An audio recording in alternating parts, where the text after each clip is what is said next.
As a clergy, I call upon fellow clergy Bannaddiini, ye time eno Mukama gye yatuyitira.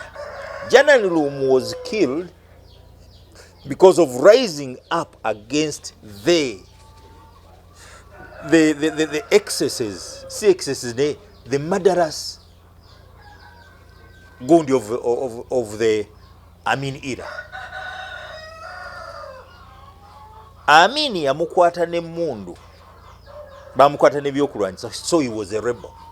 And what confirms nti Amin kye yakola kyaliyo okuba nti bano bwe baawamba bamubbulamu oluguudo ne bamulangirira mu bazira kati bamuwa n'olunaku.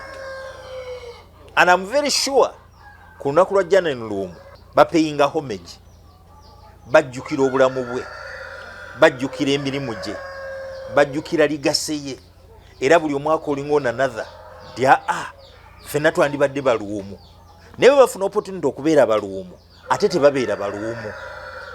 So mu kiseera kino wuliriza kiki ekiganye ku side ya Bannaddiini?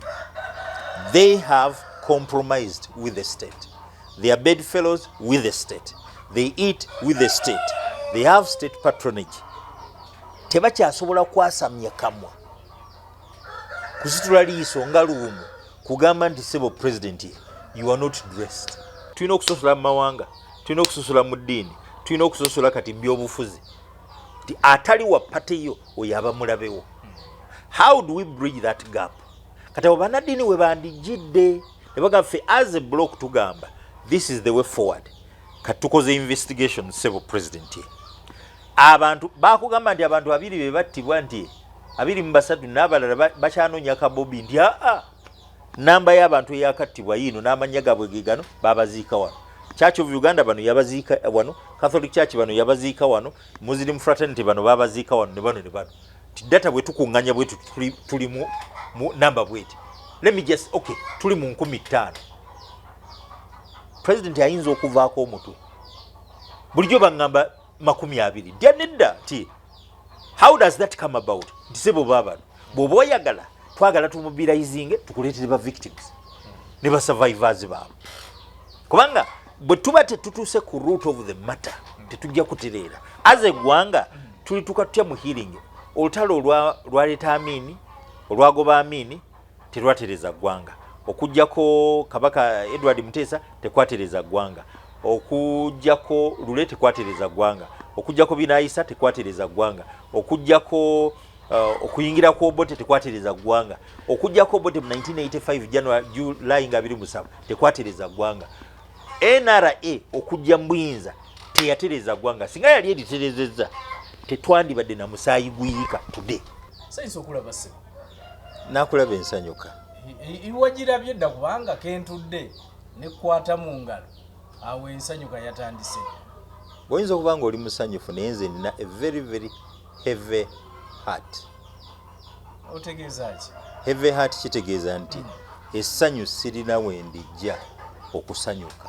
Tolina wojja ssanyu? Sirina wenzijja ssanyu. Kiki okusinziira ku mbeera mu ggwanga okusinziira ku ki?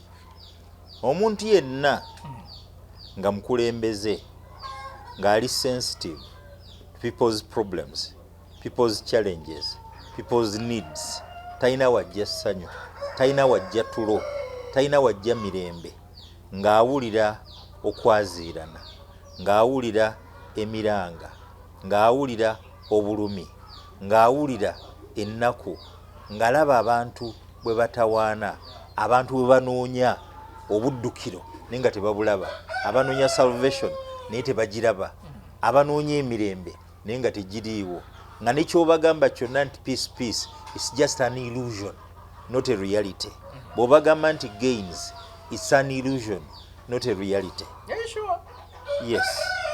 Kati omuntu tugambe nti saawa eno ensonga eri oba enjogera eri eya twebaka ku tulo tuleke President Yoweri Museveni afuge tekyaliwo. omuntu tabeerawo na tulo tokka.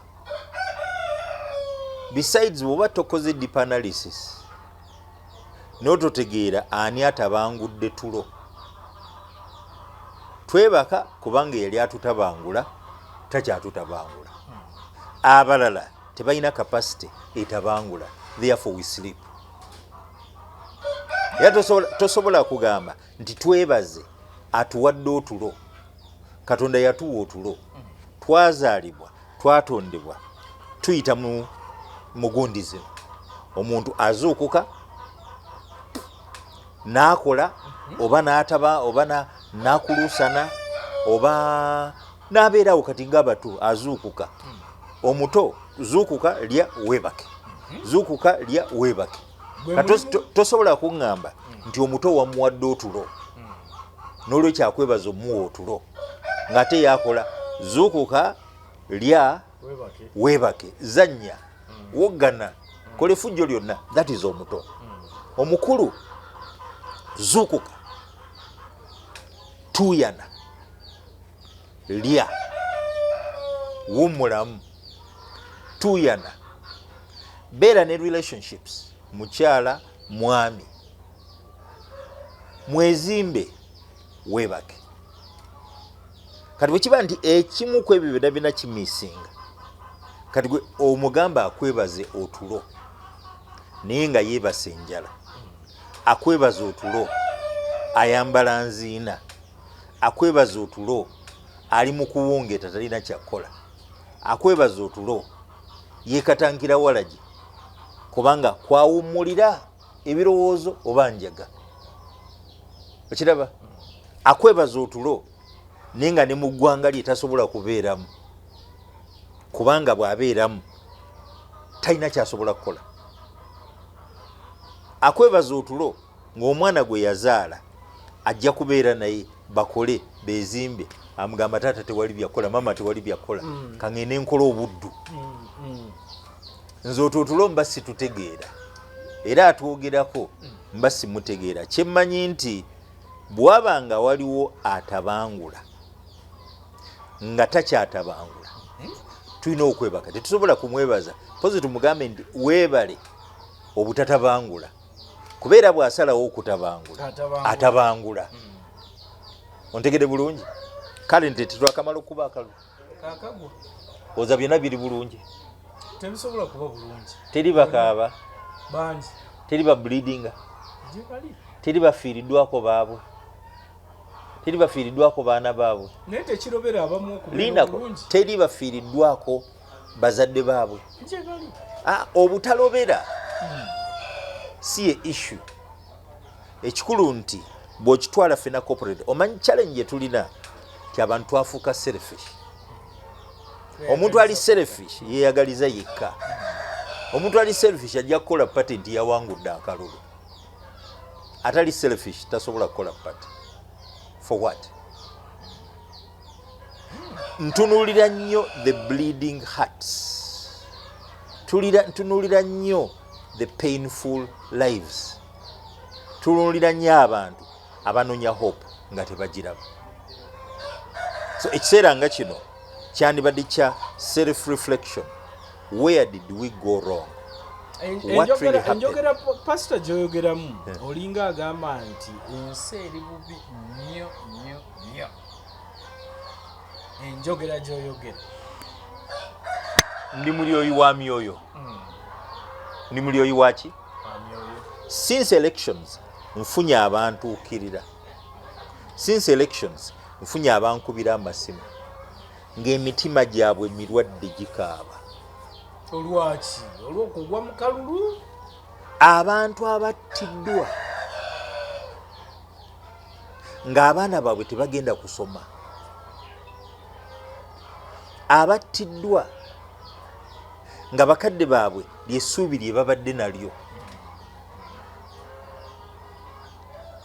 Abantu ababadde permanently injured nga takyaddayo kuba kyekimu. Abantu abafiiriddwa emirimu gyabwe olw'akalulu. Goyinza okuba nga osigadde okwata kamera yo n'ojja n'osanga male n'omubuuza n'okola ki, but there are those abaali bakola as a result of the elections emirimu gyabwe gifudde. Lwaki akalulu kali bwe katyo? Lwaki kaduo dai? Lwaki kali mu mbeera eyo? kubanga oli yandisuubidde nti akalulu bukulembeze ogenda kukulembera abantu then lwaki tuwulira okuyumusaayi bwe kutyo akalulu tekakyali kalulu akalulu kandibadde kalulu nga kasobola okudelivaringa kyetwetaaga tetukuba bukubi kalulu akalulu is like a contest bwe mumala contest asinze asobola n'okukwata munne mu ngalo naye onkubye kankulinda oluddako but if it's a contest naye nga amasasi gavuga katwogera bwogezi ku kalulu niye eriyo abattibwa nga tekandaba na kubeerawo mu primaries ng'ate it is interparty movement ba movement na movement ne battiŋŋana bwe kiba nti ab'omu pate emu battiŋŋana kaba kalulu goyinza okabala nti kalulu it's either I win or you die now either you win or you lose yes but I win or you die bye bibiri bw'oba toyagala kufa leka mpangule bw'oba yagala okufa ng'ana okuwangula tutuuseewaawo kati awo wetuli kiba emiggo givuze masasi gavuze abasibiddwa mu makomera abatajja na kumanyibwako mayitire bw'oba toli mu positioni yange oyinza okulooza nti this is far-fetched byenjogera ne constituency yange ey'abannaddiini I think tulina challenge naye ate buli omu agyebalama abagyebalama balaba abantu naye tebaagala kwogera bafuna Interreligious Council speaks what the state, what the powers want to hear. Mukuume emirembe. Who should keep the peace? Ataina mundu akuuma atya emirembe. Nga institutions eziri mandated okuuma emirembe. Ye UPDF, Uganda Police, ISO, ESO, CMI n'ebirala oba DMI, whatever. Security agencies. Ziri supposed okwensuring nti emirembe weegiri. Kati wegiba nga ate gye givaamu amasasi tosobola kugamba muntu nti kuuma emirembe agikuuma atya adisaaminga omusirikale bangi nnyo be baakuba bw'ogenda okulira stories z'abattiddwa abakubiddwa ababadde heart tebabadde nowhere near to the protests yemwe ba media mwandirabye protests is warranting that fire was necessary gw'olinawo walaba protests nga zisaana okukubamu amasasi olinawo walaba protests nga zisaana okukubamu amasasi ebiseera biri twalimuwoko tuwaaka oyo wamulaba era nga baba kuba tear gas but why this time bagamba protests media zeterabye naffe zetutalabye with all my sensors sina we bangambye nti wano wabaddewo protests naye owulira cases ziri nti yabadde ali ku dduuka agula buwunga masasi ne gatandika bwe yeekukumye mu dduuka masasi olinaga nti ffe oba tusuulidde emirambo olinaga bano babakubidde wano armless not armed but armless so even ne bwogenda mu kesi ya Muwanga Kivumbi bebagamba ebijambiya tibabasanga nti baali balina ebijambiya ate abalina ebijambiya beggalira mu nnyumba obukyali musango tuguleke no yes gutambule but we need to kati kankubulire Edmund Bako yagamba the only thing necessary for the evil to triumph is for the good men to do nothing ekintu kyokka ekyetaagisa obubi okuyinaayina be bantu abeeyita abalungi obutabaako kye bakola tetusobola kugamba nti ffe tuli balungi ti ate ogwo gukyali musango fine emirala tebagyogerako 2 babasanze mu nnyumba life is lost baziikiddwa era ng'ongamba gukyali musango accusing who obimanyi ne bwe mba mbimanyi my heart and my conscience is clear tosobola kuŋŋamba nti warranted so toli those bullets n'ekyagenda mu maaso ebutambala and I'll never be tosobola kuŋŋamba nti those people kyali kiwarantinga oba kuba amasasi. How then do we gather the evidence? So compulirize. How do we then gather the evidence? Eri credible enough to prove. Omanyi buli lwotta kitegeeza nti waliwo kye tutajja kufuna. Naliwo nga President Museveni alayira. Never again shall the gun be used for extrajudicial killings. For extrajudicial killings. Kati abo bebassa ebutambala babasalira omusango nga tebaweddwa mukisa kwewozaako. Kyentunulako, the children, the loved ones, abantu abo abattibwa, emitima gyabwe egikulukusa amaziga, obulumi bwabwe obutagenda kuvaawo, ebijjukizo bye balina ku bantu abo, abaana abamu nkakasa balina abasoma be balese. How are they catered for? Nga n'omusango gugenda mu maaso kwa institution yabakuba police. Tetumanyi oba baali baziba musango batebaji baziba musango. But from indications Ggwanga-Musumba yagamba nti reporting okuttira abantu ewuwe bamugamba ku police nti ebyo tobyogerako. As a clergy, I call upon fellow clergy. Byogere mu Luganda. N'oluzungu balutegeera. Era baba boogera oluzungu. Kazimba ayogera oluzungu, mubajja oluzungu alwogera, bonna boogera, mulimu n'aboogera olw'ebitege. Nenga balwogedde. Clergy Bannaddiini. Ye time eno Mukama gye yatuyitira. Especially now, ndine Janan Lumudde esembedde. Janan Lumu was killed because of rising up against the excesses, the murderous gundi of the Amin era. Amin yamukwata n'emmundu, bamukwata n'ebyokulwanyisa, so he was a rebel. And what confirms nti Amin kye yakola kyaliyo okuba nti bano bwe baawamba bamubbulamu oluguudo ne bamulangirira mu bazira kati bamuwa n'olunaku. And I'm very sure ku lunaku lwa Janan Lumu Bannaddiini bagenda to pay homage, bapeyinga homage, bajjukira obulamu bwe, bajjukira emirimu gye, bajjukira ligase ye, era buli omwaka olinga onanatha nti ffenna twandibadde baluumu. Naye bafuna opportunity okubeera baluumu ate tebabeera baluumu. So mu kiseera kino wuliriza kiki ekiganye ku saidi ya Bannaddiini? They have compromised with the state. They are bedfellows with the state. They eat with the state. They have state patronage. Tebakyasobola kwasamya kamwa kusitula liiso nga Lumu kugamba nti sebo president you are not dressed. Oli bwerere.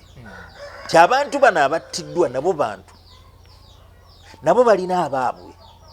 Kati time okwadressinga akalulu kaaliwo, mu kalulu baasirika, mu kino basirise.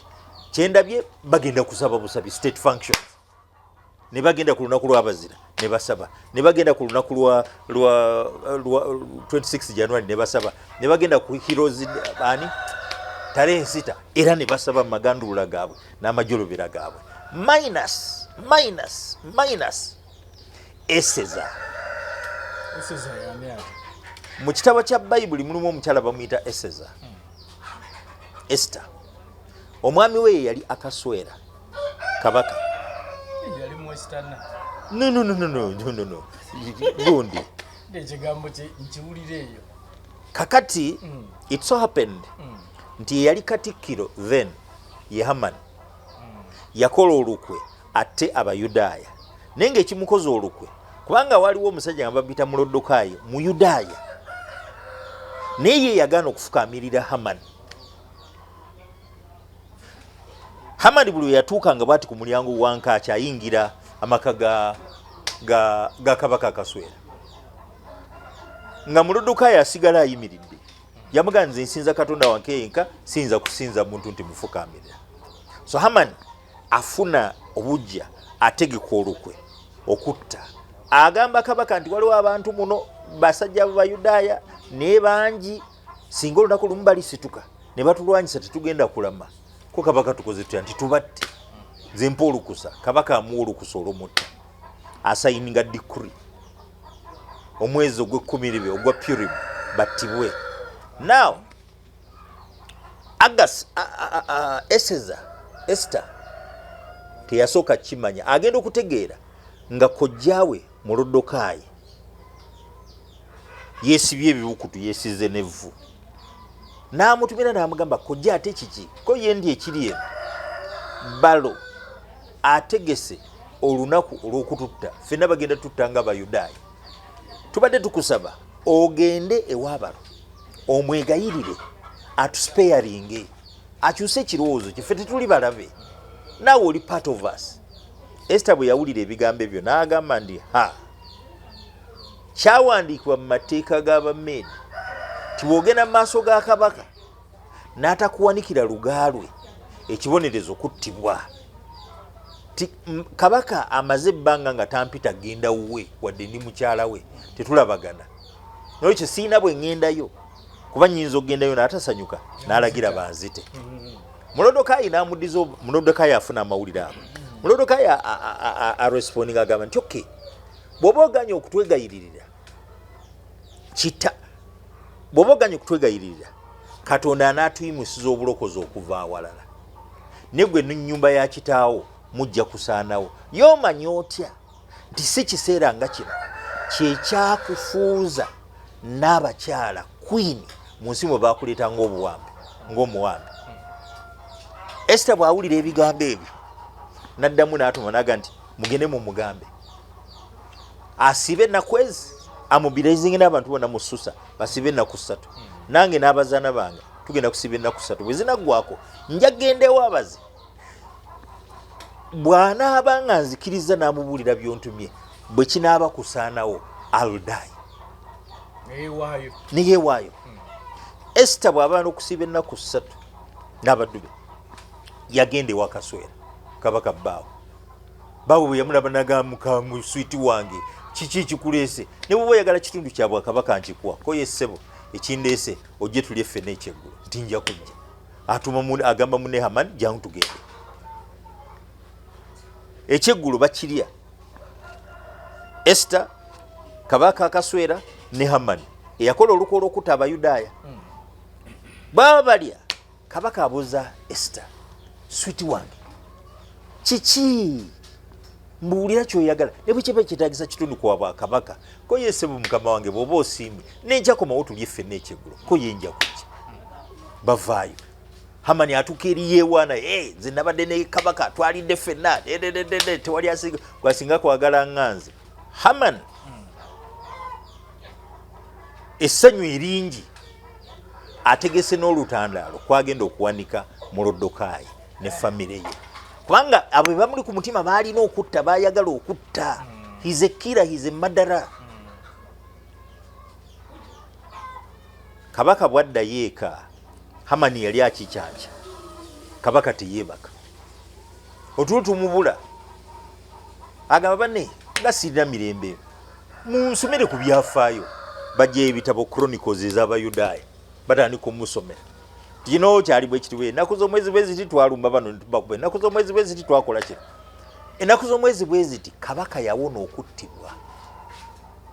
Ddamu osomaawo ennaku z'omwezi bwe ziti Kabaka yawona okuttibwa.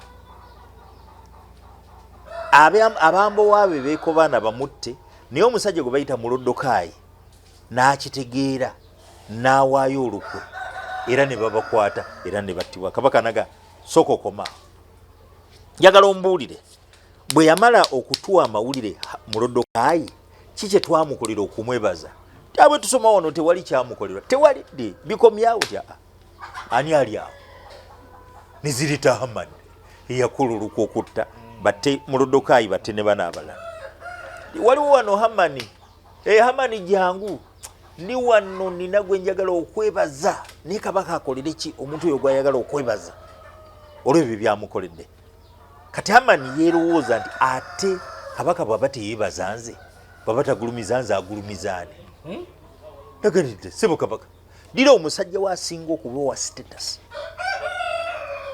omukwase embalaasi yo esinga okuba eya status then omuntu oyo gw'oyagala okugulumiza atuuleko kati ono omuntu wo owa status agende nga yakulembedde nga bagamba ti bwatyo bwaneebazanga bwatyo kabaka bwaneebazanga bw'anaagulumizanga omuntu gw'ayagala okwebaza ko kabaka nti Hamani nga bw'obyogedde byonna tokyusaamu naaka namusajja wange Mulodokayi njagala atule ku mbalaasi eyo esikoba ey'ebbeeyi gwe omukulembera ng'ogenda ogamba abantu bwati kabaka bw'anaagulumizanga Hamani yafuna ekidumusi kuba yali tamanyi nti ayinza obutaba ye nga bw'olaba mukwano gwaffe nga bw'olaba mukwano gwaffe bw'atatereera ti tewali mulala gwe baali balina kuwa kalulu okuggyako ye kati okukawa omulala kimutabudde masanyalaze agabaggyeko buli kimu kyonna kugamba tasobola kutereera it's too hard to swallow kafumbe mukasa bwe bamukuba akalulu ekyaddirira si kufa so there are situations in life which are too painful to swallow too painful to understand lwaki oleese embeera eyo Hamani status mwe yali yeetwalira yali amanyi nti muganzi embuga kabaka ati tayinza gulumiza mulabe we kubanga Hamani yatwala Mulodokayi ng'omulabe nga bw'olaba bwebibadde mu bululu nti okubeera ku opposition bulabe nono akuba amasasi naye amanya nti akuba mulabe instead of knowing nti sitta mulabe ono munnayuganda munnange sikuba mulabe nkuba munnayuganda munnange today it's me tomorrow it will be you okireese olw'Abannaddiini lw'Abannaddiini kubanga Bannaddiini tulina ebyokulabirako bye tuyinza okukola so uliriza kyajja so Hamani bwe bimuggwako agenda akola ekyo baddeeko ewuwe mukyala wa muga bwe kiba nti Mulodokayi mu Yudaaya then zikusanze ntamu eyo bagenda kuwunzika bw'abanga ekyo kye bakoze that day evening kabaka ne Hamani baddeyo wa n'abakyala baba bali ekyeggulo kabaka amubuuza n'abakyala switi wange dalingo wange njagala ombuulire kikyoyagala nkukolere ekyampisizza ne bw'oba oyagala kitundu kwa bakabaka Esther n'atandika okukaaba n'amugamba ssebobaze kabaka nze n'abantu bange twolekedde okuttibwa dikuri yasayinibwa dikuri yayita tuttibwe kati kabaka okwetakinga ku Mulodoka ku Hamani agamba ani oyo ayinza okukola olukwa okutta mukyala wange ko n'abakyala nti sebo yoyo Hamani teyagamba kabaka kubanga dikuri eyagisayininga yali kabaka wadde yaleeta ekiteeso yali Hamani kati okuba kutulamu yakozesa magezi shrewdness bwe naagamba nti sebo kabaka wasayininga ayinza onyiga obunyiizi kaŋŋamba ono munne ti oyo yakoze olukwe kyo kitegeeza nti Esther yali armed with the right information tiwadde kabaka yasayininga decree naye eyali nannyini kiteeso yali Hamani era Esther bw'aleeta ensonga eyo kabaka akaswera yeditakinga mangu tekisoboka n'afuluma ebweru mu busungu Hamani akola ensobi afukamira wali Esther amukwatako amwegayirira kabaka ayingirawo mukyala wange oyagala murepingira mu maaso gange tolina na nsonyi oli gusirusiru ko abambo wabaali bakuuma kabaka nsebo kabaka ndi omusajja oyo muzibu nnyo wa mutima mubi yakoze n'olutandaalo attireko mu loddokaye ko kabaka ndi olutandaalo lwe yakoze mugende mumuwanikeko n'ab'ennyumba ye bonna tewaba n'omu asigala. That is wisdom. Tulina ekyokulabirako nti bw'oba oyagala okuengaginga ensonga gather information. Esther gathered it n'agikozesa at the right time, at the right opportunity, n'agenda to the power that was the king n'agiaddressing. Era ekyaddirira kabaka kwe kugamba Esther nti decree nagikola sikyayinza kukola ndala n'ekyenyinza okukola kankuwa empeta yange eno signet ring obe ng'onfugirako that time era olagira abayudaaya bonna ku lunaku olwo nalagira battibwe beerwaneko. So awo we tulabira nti abayudaaya beerwanako ne batta abalabe baabwe, and that is how it all ended. Naye nga ekyasooka ye truthful information n'abakyala gye yagatheringa n'awabbaawo. Here we are. Here we are. Bannaddiini tulagirwa kino. Engero 3:89 yimirira tewebaka nekola ki yimirira golokoka kola ki golokoka lwanirira yogerera beera n'abantu bano. Asooka mulekwa namwandu enfuuzi atalina mwasirizi omunafu atulugunyizibwa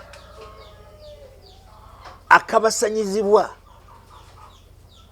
ali brutalized anyigiriziddwa nenga talina ddoboozi talina bwogerero ayimirire naye.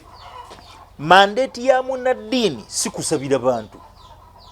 Mandate is being the voice for the weak, the poor, the orphans, the widows, oppressed, the voiceless. Full stop.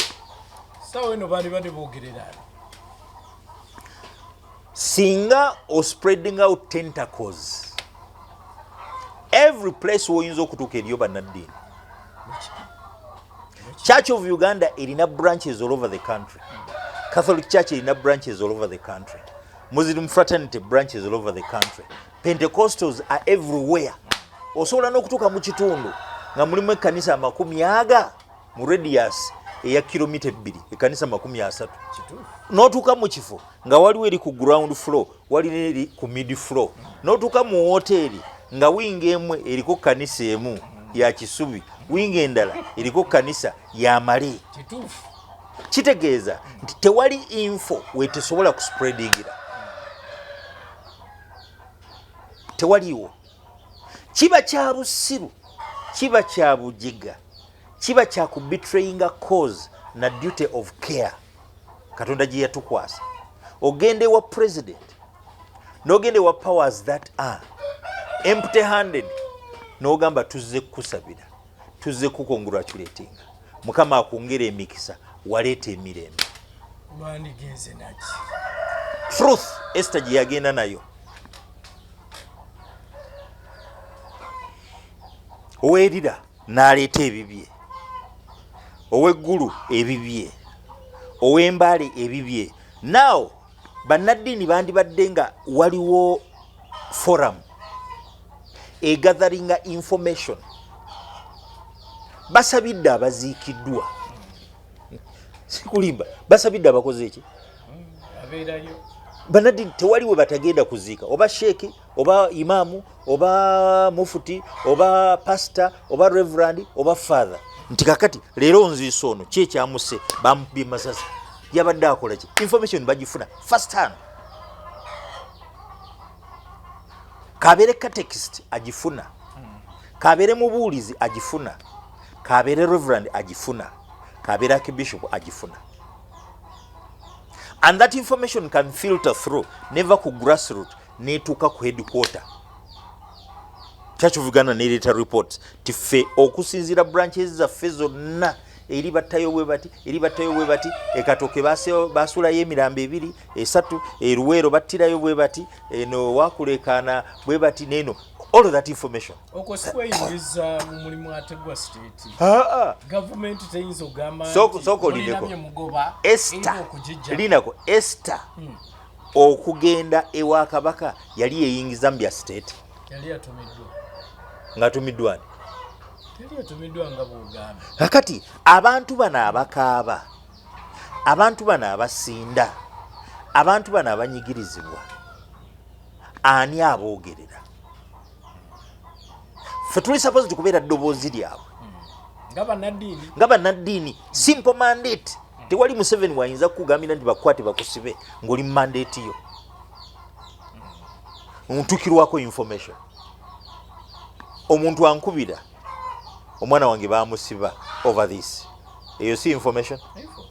Kazini wange bamusse nsabira family eno all of that naye kati gwe bobeera ku ground all over kabere mbarara keberewa all over the country.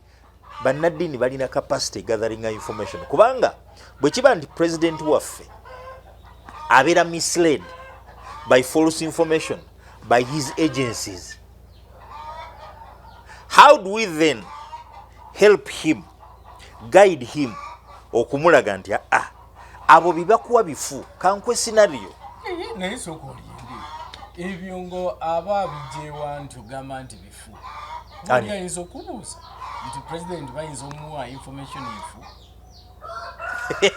jekiri oyagala nsekemu nesijja kuseka kuba nina heavy heart. It was I think 2 or 3 years ago bomu ezatulikanga waziraba emu bagitega wakayanja mu kugitegulula n'omwogezi wa polisi yaliwo mu Kampala mpozi yani takyaliko kati waliwo Onyango yaliwo kati ategulula ng'akolamu kano bwaddamu bwati nze wankolako interview ku issue eyo nabagamba nti ebyo bipange tebiriyo tewali yateze bomu bino babiteze babipange balina kye banoonya bane bagamba naye male buli kimu yefuula akimanyi bla bla bla. Time down the road jeno MUHOOZI Kayini Rugaba alidde obwa CDF agati yani ono ye mwesigwa yani eyali akulira bamukwata nti yali omu yali akoze omupangu nga bagenda batega bibbomu ate bwe babipangulula. Njagala ojjukire nti eggaba bakubirayo omukazi ne kaleero bakubirayo omukazi kyokka nga babakubira mu bintu ebipange. Why did those people die? Who talks about them? President yakkiriza information nti waliwo abatezi ba bomu, but the information was cooked up. How do we now maneuver around cooked information? Tulina abantu abali ku ground as religious people. Timukawempe mwendi mukalulu kali akasooka akoku replacing Segiri by elections nali wali Wambogo bimamba ne bitawo akabox ke Wambogo bakakubatte ne katabalibwa. Who caused the chaos? Tebali bannalukola bali bannambi. Museveni bwafuna information tebabyo bululu kati Bannaddiini asobola okugamba nedda this is what happened kubanga aba yaliwo. President bweyagenda Wambogo yawaba masheki million oba 2 kati oyinza otya okungamba nti tebaaliwo. So religiosity is represented all over the country. What I'm looking at is healing, okuwonya eggwanga lyaffe. Kubanga bwe tutagenda mu healing, njagala okutegeeza kkiriza obagaana, the worst is yet to come. Sure.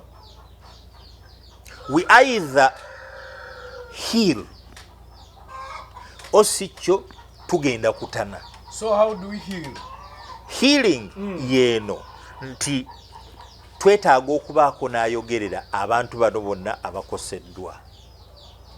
Tulina sokolize tulina abali mu makomera nga beetaaga kwogerera. Tulina bakiiza Besigye, tulina ba BOBIWINE balira ku nsiko, tulina so many kati ennaku zino bagamba bakwata every bano babayita batya ba foot soldiers balira ku nsiko. Why should an election cause division to the extent ti bw'otoba wa party eri mu buyinza oba ozizza musango? Tuli mu bibiina byabufuzi nga ne statement z'okola mu campaign bwe tunaamala okukuba akalulu zigenda kubeera interpreted as inciting violence. Tebabakwata ku bino ebiriwo kati, babakwata ku bye baayogera mu campaign. Mu campaign tebaayogera ebikaluba. Waliwo ataayogera bikaluba. Ono wa UPDF lindako. Ono wa UPDF eyakafa eyafudde endozo n'owe Masaka. Yatuuka ku point egamba nti tetuyinza bawa buyinza. That was already in breach of the constitution. Uyu tetuyinza bawa ki buyinza. Yakyogera mwe mubinditira nayimbira ku mawulire. Tetuyinza bawa buyinza. Kati yagamba tetuyinza bawa buyinza. Tebaamukwata. Kati Katonda yagumusalire naga ndi vaawo. Obuyinza siggwa obugaba. Obuyinza buli mikono gyange. Tojja nakulaba nga Museveni alayira. Wali ogamba nti ojja kuwa obuyinza. That is God. So kati how do we get over that? Nze nsuubira nti President afuna a lot of false information. False information n'akolerako decision. Kuba bamuwadde narrative enfu bo gye baagala awulire abalwirizingira ssente. Kubanga omuntu ali supposed okuauthorizinga bafune ssente oba bakiteeke mu budget si ye cabinet. Ani akulira cabinet? Si ye president. Bagamba nti security tugiwe ssente bagiwa ssente. Kati security ejja ne biprogram ebiwuddiisa bo nga baagala ssente. Tebafaayo if people die. Goyinza okungamba nti omuntu gwe baakubira eggama omukyala gwe baakubira kaleero nebuuza nti mwamulondodde. Why shooting ati mwali mulina capacity mwambushinga ne mumukwata n'abawa ne further information that those two women bonna baali bakazi babatta tibaali ku boda. Why did those people die? And who's going to pay for their blood? Walaba nti one by one abantu bafa. Yeti nga president yatugamba nti emmundu tekyaddayo ku terminating bulamu bwa muntu okujjako nga kikozeseddwa mu mateeka. Si bajaasi. So kyetaagisa mu mbeera eyo gye tutambulira. Wuliriza nkugambye nti bannaddiini kati kino era njagala ba-invokinga kubawaliriza to establishing a data system eve ku grassroot ejje wano ekuŋŋaanyizibwe tyeri battayo bwe bati kubanga ali ku ground amanyi yabatta n'ekyabattisa. Bano bwe bati bali mu kkomera. Abaana ono nono mu kitundu kino tebasoma kubanga bakadde baabwe bakola ki babatta oba bali mu kkomera babavunaana misango ki and so on and so forth. Then when that data is gathered is a filtering bwe ewe president nga material kwayinza okubeesinga. President waffe kyemumanyiiko ayagala nnyo numbers, ayagala nnyo data. Bw'omuwa data oba mu amize actually nange kenyini nze simala gakkiriza kyongamba musajja wange. First nina okulaba is it true kituufu mala kiverifyinga kyovola ne cases ebiseega ze natwalanga ku poliisi simala gagendayo nti kuba mpulidde bangambye no nsooka kumala kukola my own investigation nentuka ku point nenga nedda from here singa bano bakola investigations they can get to the bottom of the matter. Omulimu guno lwaki togukwasa poliisi ekifo kyokukwasa Bannaddiini gathering information yejo? Police is part of the route gye tulina. Police is part of the road. Yakugambye nti wamuwanga kivumbi bali babijambia. Tiatete bali ba mu kitundu yasomba basombe. Yeti bwokwatuuka okuziika bannaddiini abagenda okuziika baziika mu kitundu. Gwe basomba okuva ebunaayira ate bamuziika mu kitundu. Tebamanyiddwa. Katolaba nti waliwo obulimba. How do you counter the lies eziweebwa president nga zimuweebwa police ne other intelligence organs? Singa MUHOOZI teyalagira bakola investigations mu zibbomu singa zikyatulika. Naye olwalagira yani oyo omusirikale gwe bakwata ku bya bbomu ne bamuzuula ne kasese kyekimu ne wano kyekimu, same story.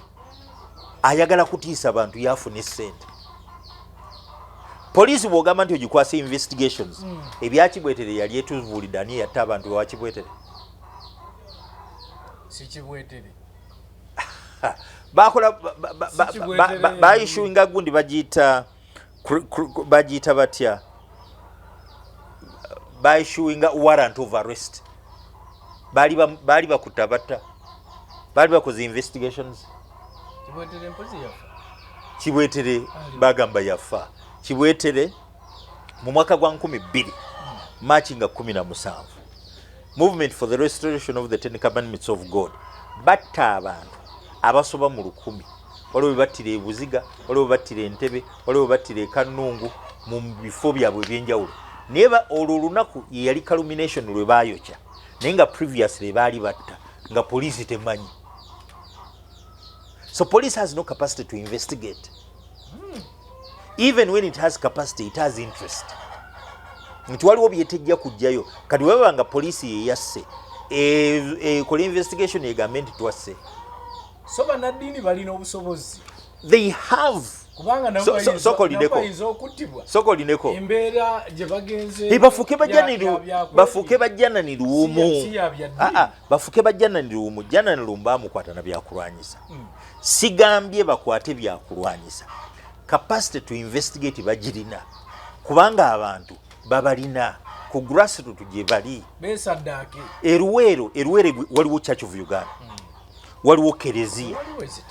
Waliwo emizigiti. Waliwo makanisa g'aba Pentekote. Waliwo n'ennene n'entono. Oŋŋamba otya nti abo bonna tebamanyi mazima galiwo. Katooke kyekimu nti religiosity nga bwefaanana singa ebadde eri for the people bandibadde tebagenda bugenzi kusabira president kutuusa mukolo oba kujaganya lwalo, naye bandibadde baga no, now is time, let us gather information. So tulumbe nze ebintu byonna byenzize nkola, nina reports zenzize nkola ne president nazimuweereza ezikwata ku bisiyaga. Bwe ŋŋamba nti gavumenti yaffe ewagira ebisiyaga era eyimirizaawo mapi clinic mu ddwaliro e Mulago, soogera ku fiction, gwe genda e Mulago mapi clinic ojja gisangayo erimu abasiyaga we bagenda ne babawa eddagala, ne babawa condoms, ne babawa lubricants bakole ebisiyaga byabwe, babawa ne ku ssente kati. So get us out of. Kati bwobeera armed with information. Information is power. It is the tool we have. Esobola okutuyamba okulwanirira abantu Mukama baatukwasizza. Ne bw'osalawo tuyigino wayiti nogaa tebinkwatako ate nze siri investigator siri ki, then what are you? Nga Esther gw'osoma bulijjo gathered information. Era bwe yagenda ewa Kabaka teyagamba ntusaba mu linnya lya Kitaffe n'Omwana n'Omwoyo Omutukuvu. Ayi Mukama mpa ebyoko, Mukama nkusaba president waffe, Kabaka waffe omuwa amagezi okutegeera ensonga eziriwo. Nsonga ki? What are you trying to tell him? Ne bw'onoosaba essaala ti Museveni ategere plight y'abantu nga tumuwadde information aja byonna mbiwulidde, poliisi munnyambeko. So singa osinkana president ono mugamba ki? President ku information gye nnina abasibiddwa bonna must be freed without any precondition. Bino bannaffe bibagamba bano abasomya amateeka nsimanyi plea-bargain bakuvunaana omusango ng'omusango waguzza mutuufu ne bakuwa omukisa oyagala okwonoona obudde bwa kkooti ng'ate waguzza oba nedda kubanga bw'onoonoona ne kizuulibwa nti waguzza bajja kukuwa ekibonerezo kikambwe nogamba mulamuzi mbadde nsaba kukyusa puli yange omusango naguzza naye mbadde nsaba bampe ekibonerezo ekitono oba bansonyiwe mulamuzi naga ndi omusango guwazza kankuwa ekyokulabirako pasita Isa Abire Ronald yali abaana 6 ebisiyagalo faya Entebbe esisa ngenda okutuuka ku poliisi nga baagala muta ne mbiyingiramu ne bamwongera Entebbe eventually bamutwala ekigwa ne bamuggalira bamutwala mu kkooti yeegaana nti yetalyanga baana bisiyaga wadde evidence akamukwasa kaali ka myaka 6 era bamuvunaana aggravated defilement mpuliriza bulungi obulinzi 6 defilement eri for both girls and boys yali bwana 6 obulenzi ebisiyaga aggravated defilement nze naguli mu mitambo era omulamuzi eyagulimu Habambi yafa yali wa high court yatulanga Entebbe mwerabidde erinnya he did a very good job omusango ogwo gwatambula poliisi bagigamba okuleeta gundi ekwata ku keesi kuba ebintu ebimu yali yabirya nga buli kiseera state agamba tukyakola investigations mwaka gumu investigations myaka 2 investigations myaka 3 investigations kati tuba tuli awo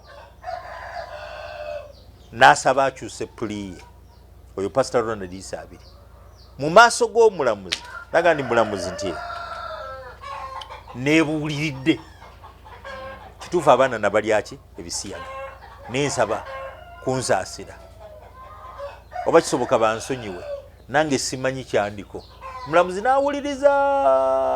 n'awuliriza bw'amaliza n'agamba nti okay nja kuwa judgment mu judgment yo mulamuzi yagamba ti omusajja ono akkiriza tewali amukase tewali ki musango yaguzza era n'abaana testimony zonna ziraga yaguzza nye olw'obunene bw'omusango sigenda kumuviirako awo ngenda musiba emyaka 2 ku buli mwana gwe yalya gy'emyaka 100 mwaga you take a plea bargain ng'omusango waguzza tosobola kutekinga plea bargain kukyotazza it's against conscience so wakola omusango n'otamalira budde kooti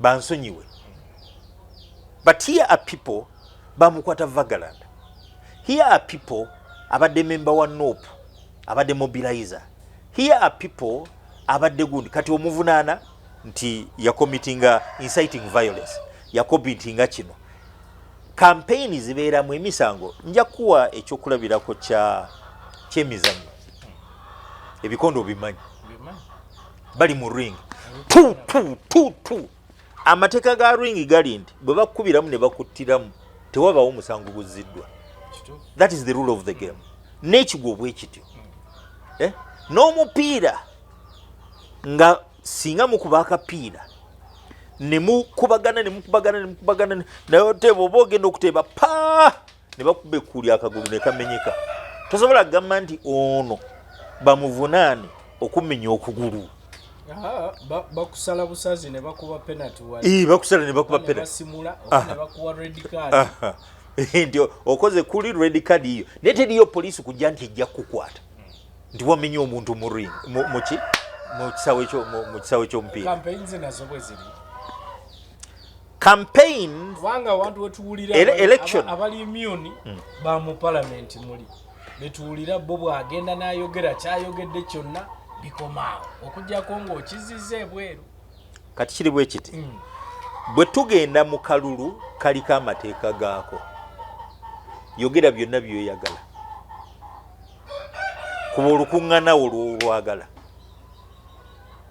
gondera amateeka gaaki gwe ne boddawo n'oyogera ebifaanana bitya bwe tunaakwata ono tujja muvunana tujja kukola ki bano babbye ssente babbye ki yes who doesn't see nti ssente zibbiddwa who doesn't know nga ne aigigi bwe yaleeta gye bayita gundi eno bagiyita lifestyle audit president yennyini yamugamba nti owa ebetikam yagenda mpola basajja bajja kuddusa ssente kati bazibba ne bazikozesa wano ani atamanyi nti gavumenti erimu babbi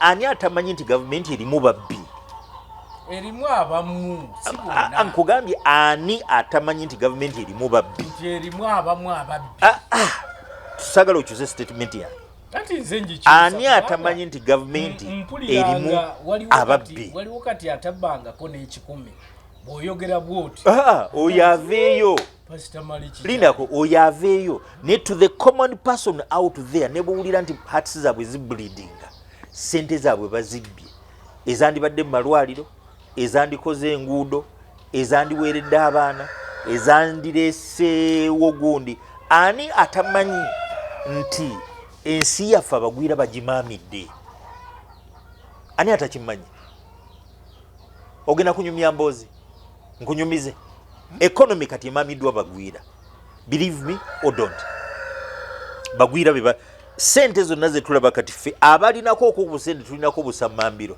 naye much of the money zetufuna zibeera smoked out by foreigners kuba biba dominated wano mu business mu industries.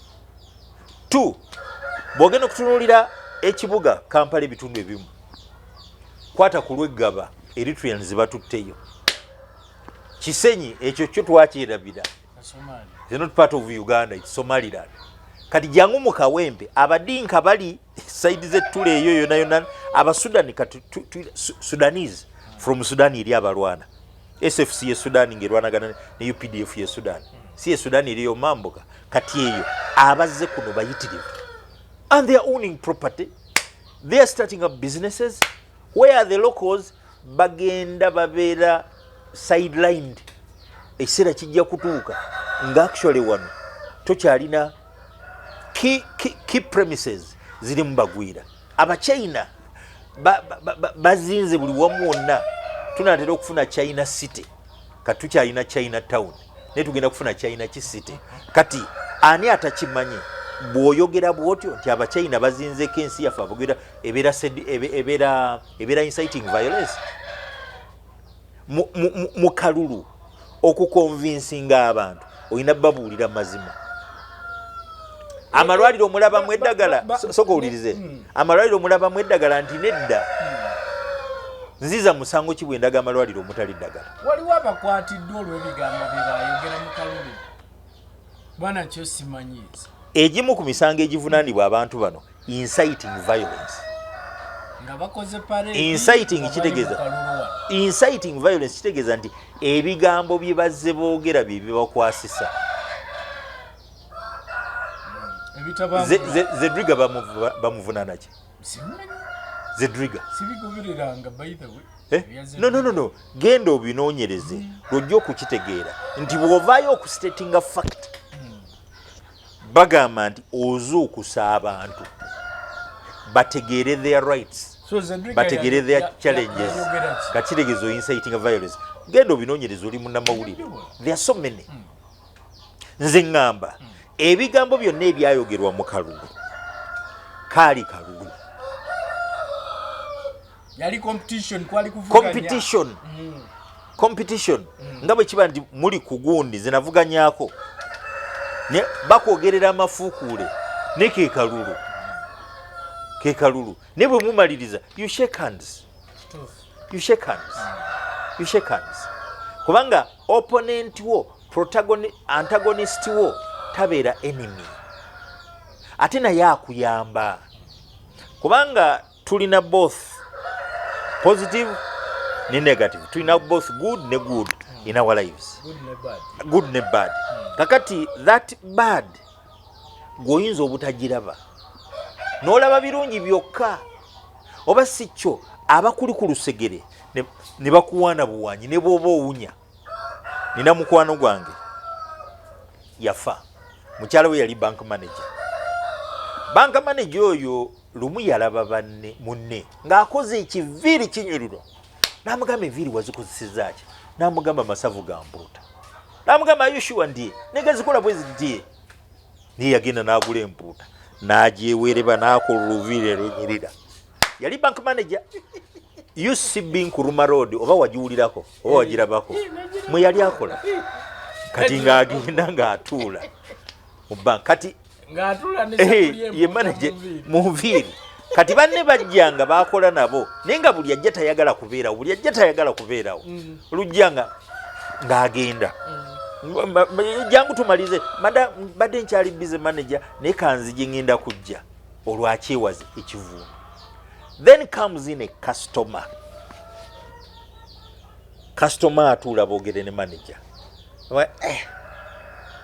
ninga bakuteredde empuuta mu ofiisi yo ng'eyitiridde nange simanyi owange kati lwazuukuka kanwebaza nange simanyi naye era olwamaliza kasitoma oyo yamukolako mangu n'abuuka n'adduka mu ofiisi nadde kati yadda nkeera enviiri zonna ne bazooza ne bazijjamu empuuta zonna osobola okubeera n'abantu ngoloza mikwano gyo naye ne bakuwa amagezi nga ga kijinga ate bamala okugakuwa n'ofuna abalala nga bagamba mikwano gyo naye batya okugambako bwana nkyawa bwana ngoba ate ye mukama wange bwana alegera ne bankwata so kati okubeera omukulembeze kirungi naye ate abantu abakulu ku lusegere bwe baba bakutya buti not that they respect you but they fear you they will never tell you the truth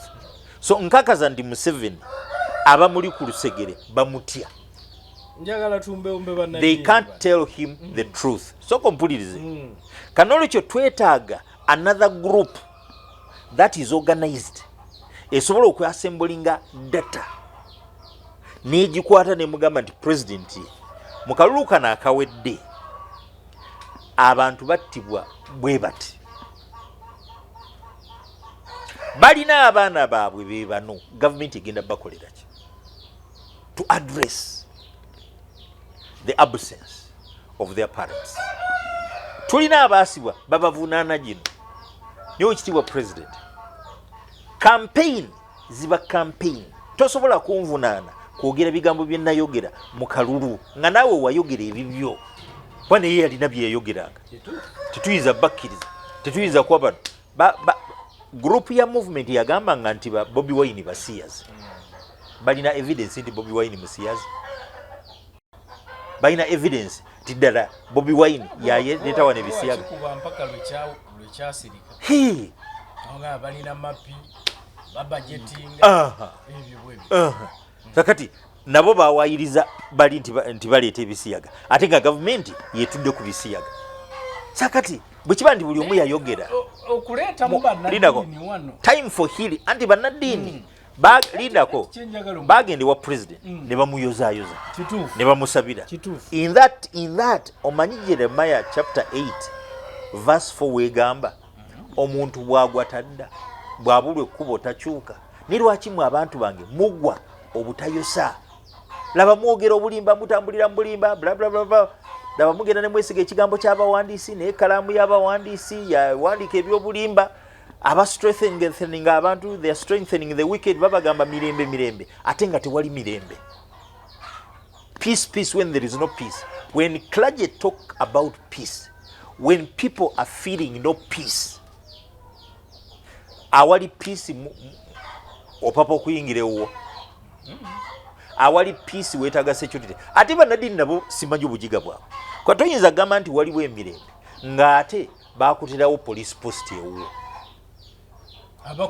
abakukuuma waliwo emirembe naye ate weetaaga police post waliwo emirembe gundi bodyguard wo bamukuba amasasi naawe ne bakuwa UPDF ekukuume waliwo emirembe mundu ze zikukuuma otambula na bakanyama na bakadogo na SFC otambula na military otambula na ki waliwo emirembe naye olina escort olina ne lidika kyovola bakayindo tafire bwe yagana naye bano Bannaddiini tugenda bajjako obukumi kubanga ate bubagamba basinza Katonda kati omuntu agamba nti Katonda ayinza byonna ate tomwononeko sente ze twanditadde ku muwuwa omusolo you talk about peace why don't you enjoy the peace nga tolina bakuumi nga nze male so kodi simanyo ba argument yangu ogitegeera so kati kwa chenjagadde okumanya nti president alina ba advisors ba senior n'abatali ba senior alina ba RDCs alina ba jobbers bonna we bali awo okumuwabula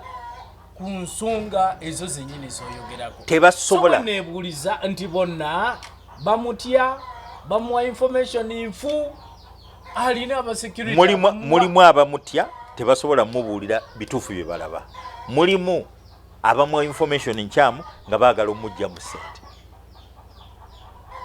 baagala obuganzi so teri bamuwa bituufu simanyi ye oba oyinza omuwabula teri atatya president yenga bw'atuula naye nga bwe tutudde wano amugamba president abantu bakwatibwa Chris Lwakasiisa olunaku lwe yayogera ku bye yayitamu ku mulembe gw'Obote 2 n'agamba I hunted them Museveni I hunted them story ye wagiraba I think his boldness to me eri marked it's in a class of its own sinalaba agirina kwa yamugamba tisebo wekitibwa president eruzire eri abaasibwa obwerere nange we nabeerera mu buyinza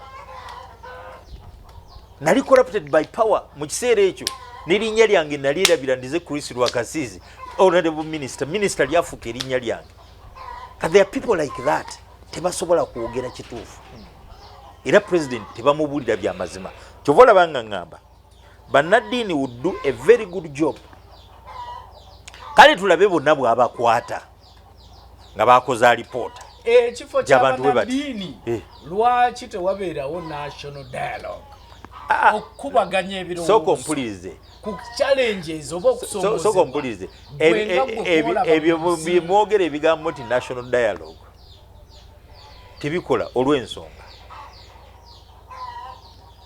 Museveni tayagala dialogue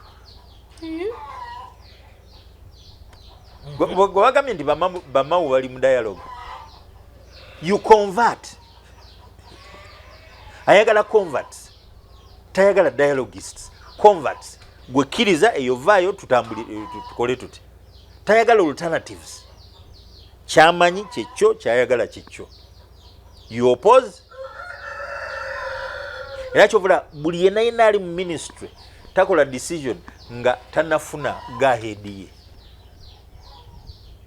that is how government works that is how system works yes tewali minister yemalirira olaba ne speaker naye teyemalirira ka dialogue ogenda jijjawo nga speaker amanyi okusaba mulinnya ya kitaffe president Yoweri Kaguta Museveni n'ery'omwana MUHOOZI kati omuntu alina trinity efaanana bwetyo omusubiri otyo ogamba nti ayina free she's a free thinker ayina free conscience asobola okudirecting eggwanga okiraba kitegeeza nti tuli mu kattu kyova olaba bwendeeta this alternative kati bannaffe bano bw'ogende wa president there are issues to address ninga ziri backed up by fact bano baasibwa how many enkumi bweziti baasibirwaki ono baamugulako guno ono baamugulako guno naye gyonna bwe tugiwunzika these are political charges singa baali tebenyigidde mu byabufuzi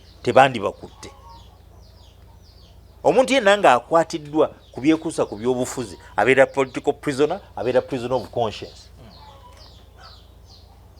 tebakutte tetugamba bate babbi ba nkoko tetugamba bate bano batemu bibata nenga anything ekyekuusa ku kalulu those are political charges bwe tuba nga tukuba Uganda tuli very unfortunate and I'll mention it bw'oba oyagala kitegeere Bungereza abatuwa enkola ey'ebibiina balina tires za government balina monarch eyo sovereign ne babeera ne parliament oba parliamentary democracy yaabwe balina ne house of lords bwe bagenda mu campaign bweyogerera amafuukuule oba tuka mu parliament babeera ne lobby blocks conservatives nachi ne baani bano baleba n'abalala now balina we batuuka baba n'obutakkaanya monaka gyeri era bwe bamala akalulu gwe leba nkwagala naawe ani bajita batya Labour nkwagala Conservative nkwagala namwe mbagala nga bonna bajja kiki mwavumaganye mwakubaganye katukolera Bungereza. Are you aware? Yes, yes, my lord. Katino mugende mukole. Politiki ngekomanga akalulukawe. Wano bayinza okwevuma. So katwina reconciler. Twina ayamba okugatta. America bwe bakuba akalulu. Kwana yuto akopayo. Presidential democracy. Universal adult suffrage. President bwamala okulondebwa asizinga okubeera owa pate emulonze n'abeera president wa America. Nefe wane waffe bwe tumala akalulu tukakubira mu bibiina tukamalira mu bibiina tutambulira mu bibiina era tukulemberera mu bibiina era president alina ne audacity yimina nega abeekawempe mubadde mulonda bubi mumpa abantu era ne bano bonna bagamba tya anti nze nja kutuuka wali nja kutuuka ne president ne balimba abantu nze nja kutuula ne president naye nga tetagenda kutuula naye. So kati that polarity eyo ndi tugijjawo tutya kati bwe tusigalanga bwe tuli wali tetulina Bungereza balina asobola obbatuuza America balina asobola obbawumbako n'ebibiina byabwe byazimbibwa ku musingi gundi parliament zaabwe zazimbibwa ku musingi nti tewali kweyalula. Okay, tubeera ne pate kyeyagala naye ate tubeera n'eggwanga kiryagala. Eggwanga kiryagala kisingira wala pate kyeyagala naye ate wano pate kyeyagala kisingira wala eggwanga kiryagala. Now taya ki eyinza okutuyamba when the state parliament ne executive ne judiciary nga bagole basula mbuli bumu omuntu owa buli aba alina obwogere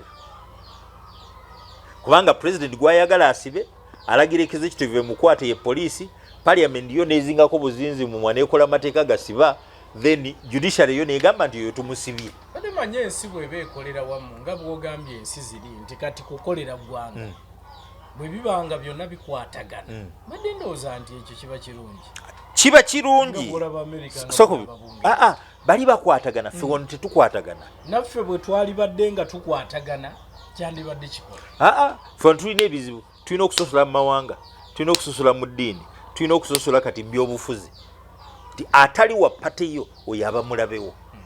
How do we bridge that gap? Kati abo bannaddiini we bandijjidde ne bagamba ffe as a block tugamba this is the way forward. Kati tukoze investigation sebo president abantu bakugamba nti abantu abiri be battibwa nti 23 n'abalala bakyanoonya kabobi nti namba y'abantu eyakattibwa yino n'amanya gaabwe gegano babaziika wano. Church of Uganda bano yabaziika wano, Catholic Church bano yabaziika wano, Muslim fraternity bano babaziika wano ne bano. Data bwe tukunganya bwe tuli mu number bweti. Let me just tuli mu 15. President ayinza okuvaako omutwe. Bulijjo bangamba 20. Dyanedda ti how does that come about? Disebo baba. Bwoba oyagala twagala tumumobilizinge tukuleetere ba victims ne ba survivors baabo. Kubanga bwe tuba tetutuuse ku root of the matter tetujja kutereera. As eggwanga tuli tukatya mu healing. Olutalo lwaleeta Amini olwagoba Amini terwatereza ggwanga. Okujjako Kabaka Edward Muteesa tekwatereza ggwanga. Okujjako Lule tekwatereza ggwanga. Okujjako Binaisa tekwatereza ggwanga. Okujjako okuyingira ku Obote tekwatereza ggwanga. Okujjako Obote mu 1985 January July 27 tekwatereza ggwanga. NRA okujja Mbuyinza teyatereza ggwanga. Singa yali editerezezza tetwandibadde na musaayi guyika today. Twandibadde tugenda mu kalulu ne tukakuba awo twandigambye nti yaleeta emirembe. Naye nga tukuba akalulu abantu ne bafa ne tukuba akalulu tear gas n'avaayo ne tukuba akalulu mamba ne zivaayo ne tukuba akalulu. Kati njagala otambula all over the country mulimu enguudo nga kuliko road blocks ziri standard kuliko amagi. How do you talk of peace nga amagi gali ku kkubo? How do you talk of peace nga wali bwayise ebimotoka bya tear gas weebiri bayolesa ki? How do you talk of peace nga all over the country waliwo foot patrols ziri mu UPDF ziri mu police? Obutebenkevu kitegeeza bwe biba okubidisplay nga si eggulugulu. That is cowardice. There's a difference between omuntu ali sure security eri clear. No, agamba nti security weeri naye ng'ate mundu ze zitambula. Lindako gwosobola okwogera ku peace nti waliwo emirembe nga president bw'aba ava entebe basiba oluguudo, bw'aba akuterwa ebbombo basiba oluguudo. When you talk, no, si bwe kiri. Singa abantu bakola wano tulina abantu betulina mu Kampala kibuga kirimu abantu miliyoni kale emisana mubeeramu 3 naye ebibuga eri ekibuga kya miliyoni 3 ez'abantu miliyoni 2 ez'abantu kati sibira abantu ekkubo baba bagenda kukola ki emirimu ne gifa. Nze to me time is of essence, time is of value, time is my life. When you tell me to stop on the road for 2 hours kitegeeza nti obulamu bwange essaawa 2 zisazeeko nga sirina kye nzikozesezza. I want to work. Obwavu nabukoowa era kyovula nkubiriza abantu okukola. Bonsanze wano nsanze ndi idle ndi mirimu gyange. How are you going to encourage people to work ng'ate obasibira amakubo? Peace yandibadde nti ne president yeetambulira kyere tena kuba abantu asobola okutambula mu bantu. Genda Sweden, genda mawanga ga Bulaaya, prime minister yevugira akagaali, president akulira government naye amanyi okutambuza ebigere nga tewaliwo na bamukuma.